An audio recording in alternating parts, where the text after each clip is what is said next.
Yes. How do I flip the shop vac to be a vacuum and not a leaf blower? We're Rachel and Cole. We finally feel like we're making some good progress renovating our 2007 travel trailer. It's so much more time consuming than I would have expected. And after a couple discouraging weeks fixing water damage, we're now preparing for the biggest transformation so far. But first, we need to take care of some behind-the-scenes business. Subscribe to follow along on Workin' for the Wild. We're heading somewhere this morning. Very exciting with the camper. It's the first time since the day that we towed it home that we've actually towed the camper. We're actually not going somewhere very exciting. It's pretty lame.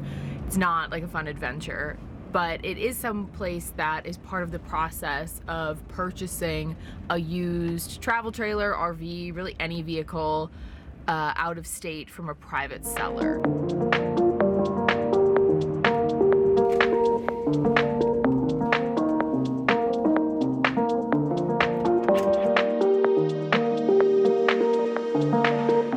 Take this to DMV, should be good to go. Awesome. Okay. Thank you so Thank much. you so much. That was really easy. We had to go get a VIN inspection at one of the Colorado State Patrol offices. Apparently this is a thing when you purchase a trailer from an out-of-state seller, or that has an out-of-state title. So we got ours in Texas from a private seller. So there was a Texas title, and they could not register it here in Colorado until we got a VIN inspection just to verify that this was indeed the vehicle that the Texas title says it is. So it took like 5 minutes for the guy to do it. It was super easy. All he did was look at the VIN on the trailer, didn't have to go inside or anything. I think you had to go the other way. I think you were supposed to take a right to get out. All it looks like is he just like gave us this piece of paper that basically has the information for the trailer, says it has an out-of-state title. Yep, the VIN matches, so we're good to go. Now I can take that to the DMV this week, finally get this thing registered, and all will be well in the world. Okay, now let's back up and show you what else we were working on before we had to go do this.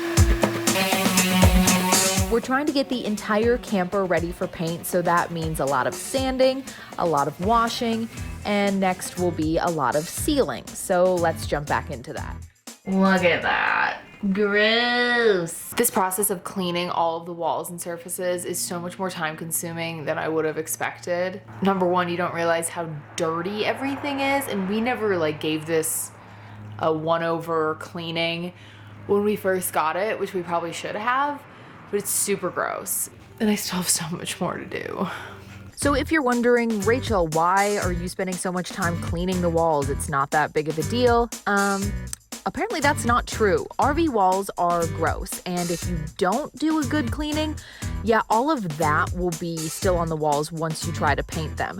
So I did this 2-bucket approach that I saw on YouTube, using 1 bucket full of warm water and vinegar. The other bucket is just water. So the one with vinegar is essentially the dirty bucket, and the one with plain water is essentially the clean rinsing bucket to get everything nice and sparkly clean. So yesterday I got pretty much every single surface scrubbed clean, but now I'm gonna go in and fill all of the corners with this flexible painter's caulk. I took out all of like the plastic trim everywhere in here, and that is, you know, what helps keep it airtight. So this is just gonna replace that.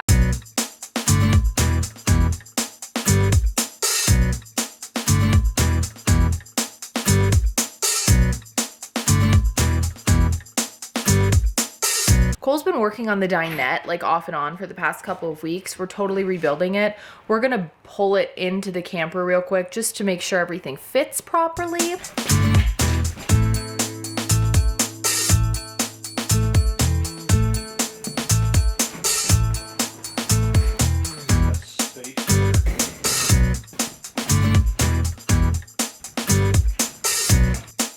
All right, so I think I got all of the corners done. Anywhere where a wall meets a wall, or some of the cabinets meet a wall. So really anywhere that there was like that rubber tubing before that wasn't paintable. I just went over it again. I'll show you. Corners like this one, obviously. And then I also did the spots, like that looks really thick on camera. Promise it's not that thick in real life. But the spots just between the cabinets, like there was one of those plastic trims here before. So I just did all of that. I'm gonna go back over and sand a couple spots again that are just still a little rough. Some spots where like the vinyl is peeling off the wall. Then I'll have to wipe everything down again, which I probably won't get to tonight because it's almost like 7 o'clock in the evening. So to be continued tomorrow, I guess. Yes. How do I flip the shop vac to be a vacuum and not a leaf blower? Should it just pull right out or do I need to twist it? You should just pull it out and then push it in. Okay. I think I got it. Okie dokie. Bye. Bye.